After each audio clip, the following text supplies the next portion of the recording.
Congressman Magtanggol Gunigundo.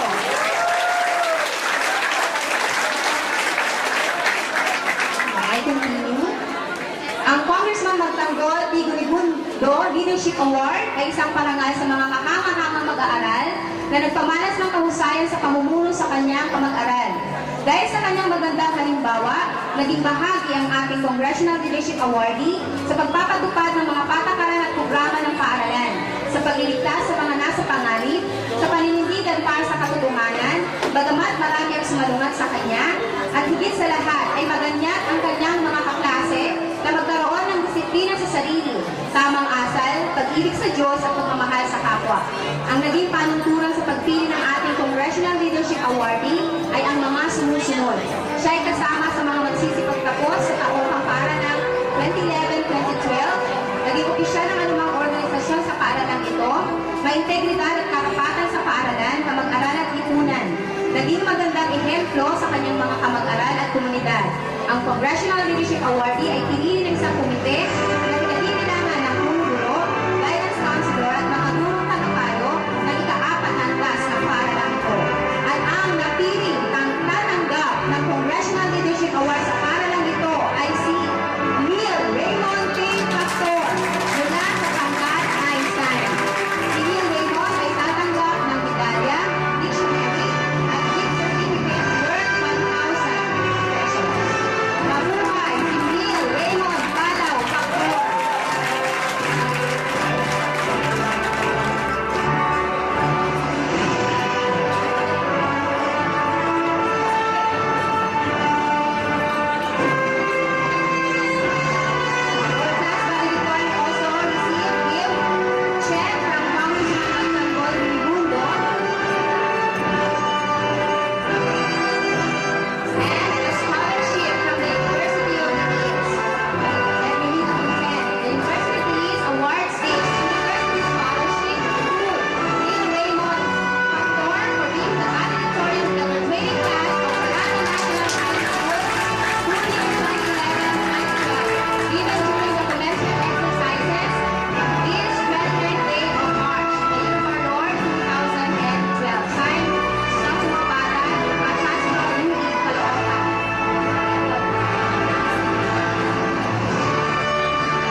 Vice Mayor, the Honorable Eric Martinez.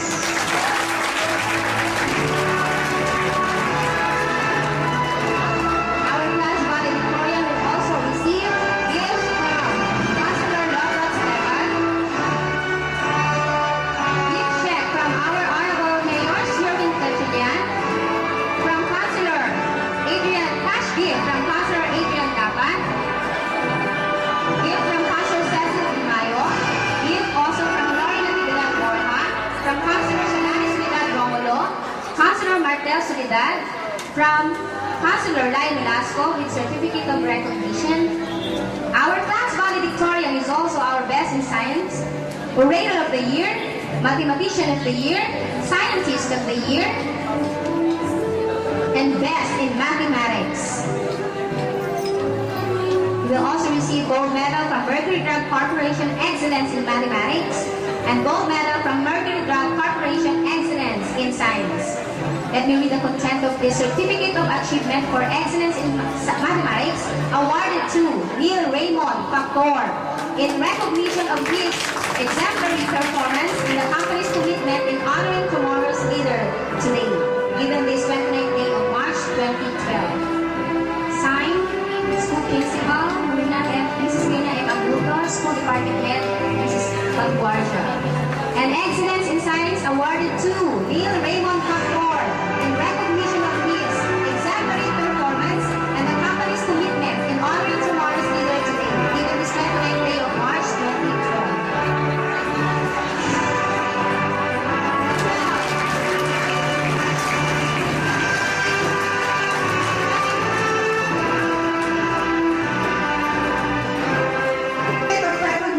Presented to Leonardo Respicio for having done a demonstration teaching during the conduct of 2011 Win-a-Win Search for Outstanding Teachers.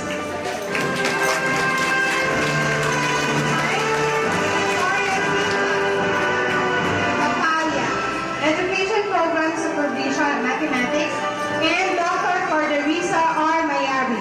Once again, a certificate of recognition is presented to Leonardo Respicio. Mr. Leonardo Respicio is also the outstanding math teacher for Congressional 2 for the year of 2010 to 2011 and 2011 to 2012.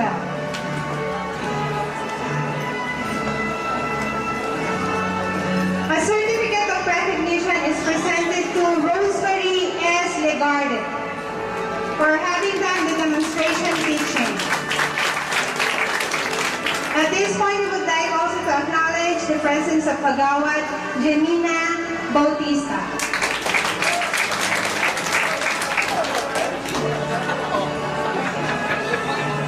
A certificate of recognition is presented to Nalasco Sablan for having done a demonstration teaching during the conduct of 2011 Winnowing Search for Outstanding Teacher.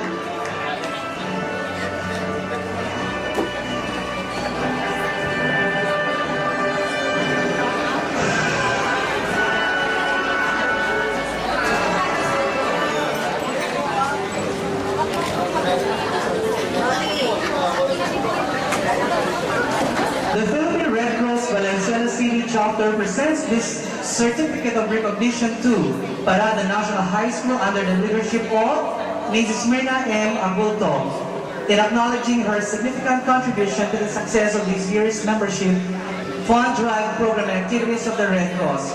Your commitment of increasing our membership base enabled the organization to achieve more in its humanitarian efforts.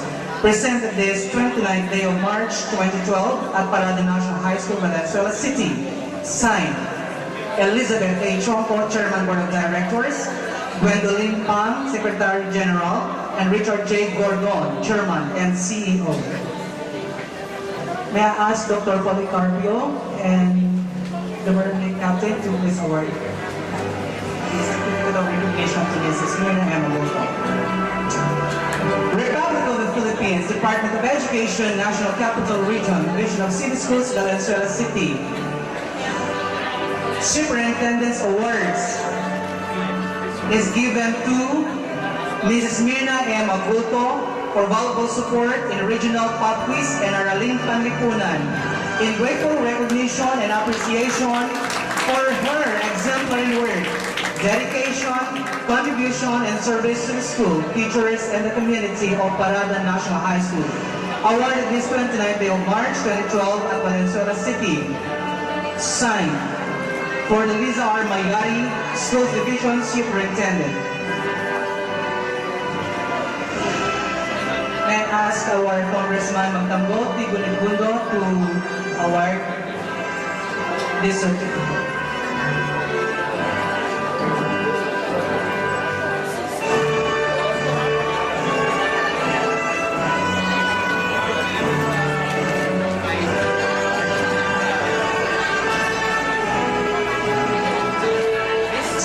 This man is outstanding in his accomplishments as a public servant and a true advocate on the welfare of the youth and the masses. Ladies and gentlemen, to give his congratulatory message, let us give a round of applause to our City Vice Mayor, Honorable Eric Martinez. Barangay Captain Yanong Guzman, the officers of the Department of Education, Ma'am Myrna Agulto, our teachers, our parents, and our graduates. Good morning. It's quite incredible. Do you recognize this gadget? Gusto niyo nito? Gusto niyo ba nito? Isa lang to eh. The reason I brought this iPad, because 10 years ago, if we will have our graduation exercise, I would not be able to bring this computer. 10 years ago. Who would ever imagine a bulky computer after 10 years would only have the size like this? And it's quite friendly. Because you just press low batata. You press it. There it is. Open, functional, ready for operation. Steve Jobs. Do you know Steve Jobs? Yes. He's the man behind the craziness of this gadget. And of course, we all know the iPhone, the iPhone 1, 2, 3, iPad. I don't know how far would it go. Steve Jobs is dead at the age of 56. But then, the message that I would like to impart to you, dear graduates, is the life of Steve Jobs. A life so short, but then a life of meaning. People consider him as the modern-day Thomas Alva Edison. You know Edison, the greatest inventor. But for our modern-day era, the way he changed our life, Steve Jobs is the modern-day Edison. In one of his commencement speech in Stanford University, I think a year ago, he said these two important words to those graduates. Stay hungry, be foolish. Tagalogin natin. Stay hungry. Ano yun? Patuloy na maging gutom. Because it would come to pass. Tomorrow, pag-gising mo, wala na yan. Iisipin mo na naman, may panibago na naman pala akong hamon sa buhay ko. That's what Steve Jobs said. Be hungry. And because of that hungriness, he was able to develop things that we would never imagine that would happen 10 years before. Be foolish. He said, be foolish. Steve Jobs was separated from his mother and father. Steve Jobs never finished education. But then, his craziness and his foolishness brought him to study calligraphy. I really don't know what calligraphy is. But then, when he said calligraphy played an important role in him developing the Apple computer, that's what he meant of being foolish. Being foolish that he Vice Mayor for those words of encouragement. Again, be hungry and be foolish and seize the moment. A dignified person who willingly assures public servant at his desk, bound by strong affection on serving his constituents, particularly the 2nd District of Valenzuela. His utmost devotion and fidelity made him conspicuous public servant. Giving his inspirational message is none other than Honorable Magtanggol T. Gunigundo.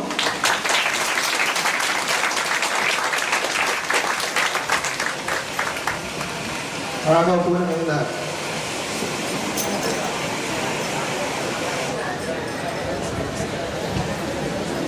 Sa ating mga kasama sa entablado, sa pamumuno ng ating Dr. Agripina Policarpio, kay Ginoong Edwin Valera, kay Ginang Marciana Daet, kay Dr. Joanna Poha, sa ating principal ng Parada National High School, Mrs. Edna Gulto. Napakaganda naman ang iyong suot.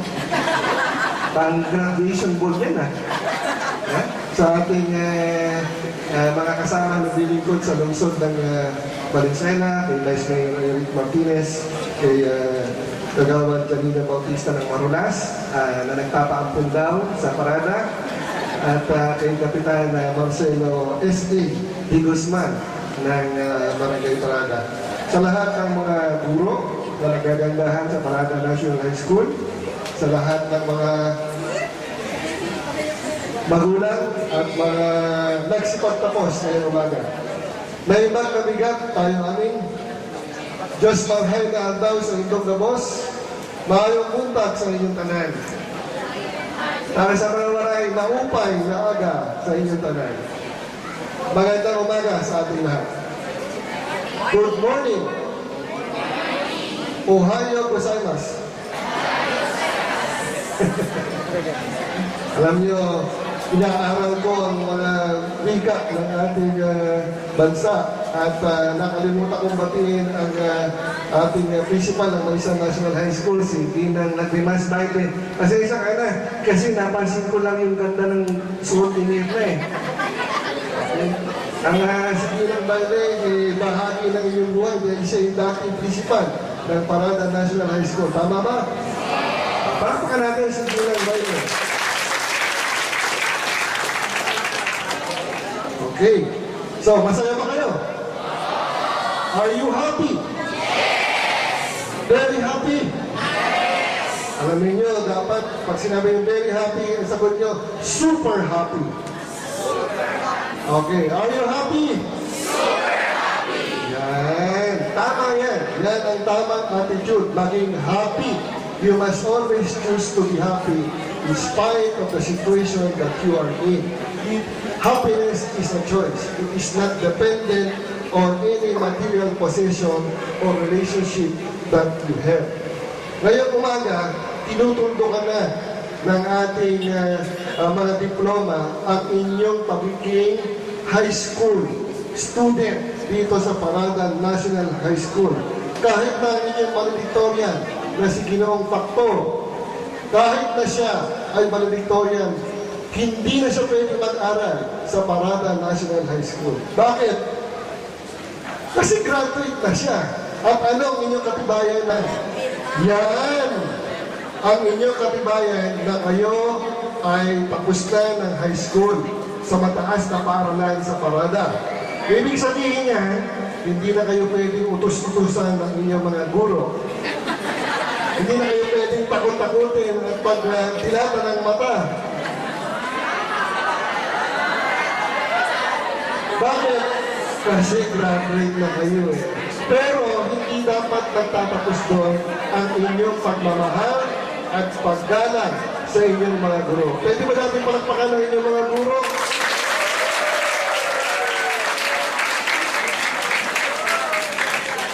Alam niyo, napakahirap naman ang pwesto ng ating bandera nasa gitna ng stage.